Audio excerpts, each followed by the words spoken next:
انسان کا ہاتھ جتنا سچ بولتا ہے اتنا انسان کی زبان بھی نہیں بولتی، لیکن افسوس تو یہ ہے کہ اس زمین کی سب سے قدیمی زبان جو کسی حرف یا لفظ کی محتاج نہیں، بعض انسان اس کو پڑھنا نہیں جانتے تو بعض اس کے حقائق سے ناواقف ہیں۔ تو آج ہم آپ کو بتائیں گے کہ وہ زبان جو انسانوں سے پہلے سے زمین پہ قائم ہے، جس کے اثرات کبھی پتھروں پہ موجود ہیں تو کبھی درخت کے پتوں پہ، کبھی جانوروں کی کھالوں پہ تو کبھی انسانوں کے ہاتھوں پہ۔ اس زبان کو اسرانی زبان کہا جاتا ہے۔ اس کی خاص بات یہ ہے کہ یہ کسی بھی حرف لفظ کا سہارا نہیں لیتی، بلکہ اپنے مخصوص انداز سے، اپنے نشانات سے اپنی بات واضح کرنا چاہتی ہے۔ تو ویسے ہی نشانات ہاتھ کے مختلف جگہوں پر انسان کی طبیعت، مزاج اور زندگی کے بارے میں راز کو کھولتے ہیں۔ انسان کا انگوٹھا لمبا ہونا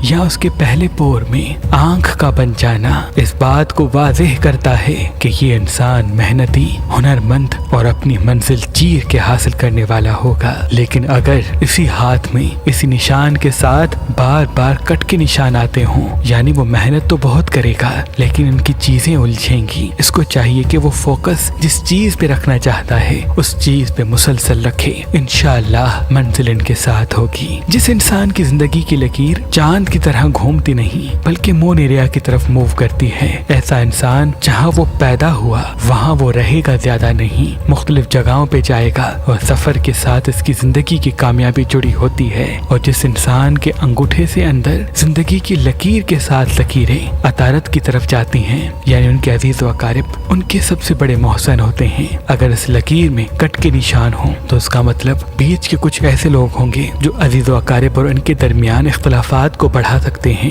ان کو چاہیے کہ مشاورت اپنے بزرگوں سے مسلسل کرتے رہیں اور دوستوں سے کم، کیونکہ ان کی کامیابی ان کے بزرگوں کی دعا اور ان کے خاندان کے ساتھ سے جڑی ہے۔ ذہل کے نیچے قسمت کی لکیر انسان کی کامیابی کو واضح کرتی ہے۔ جتنی زیادہ گہری یہ لکیر ہوگی اتنا انسان لکی ہوگا، کامیاب ہوگا۔ اگر اس میں کٹ کے نشان آتے ہیں یعنی یہ لکی تو ہوگا لیکن اس کا فوکس مختلف جگہوں پہ الجھے گا، تبھی جس چیز کی طرف قدم بڑھائیں تو اس کو تا دیر قائم رکھنے کی کوشش کریں تاکہ ان کی منزل ان کے سامنے آ سکے۔ انسان کا سن ایریا انسان کی شہرت، عزت اور مالی حوالے سے انسان کو اسٹرانگ بناتا ہے اور ایسا مقام دیتا ہے جو تا دیر یاد رکھا جائے، لیکن اس میں کٹ کے نشانات اس بات کو واضح کرتے ہیں کہ نظر حسد کے اثرات اس پہ زیادہ ہو سکتے ہیں۔ تبھی یہ کوشش کریں روز صبح چاروں کل پڑھیں اور رات کو سونے سے پہلے بھی اسی عمل کو دہرائیں، انشاءاللہ فتح و کامیابی اس کے ساتھ ہوگی۔ اللہ کے ولی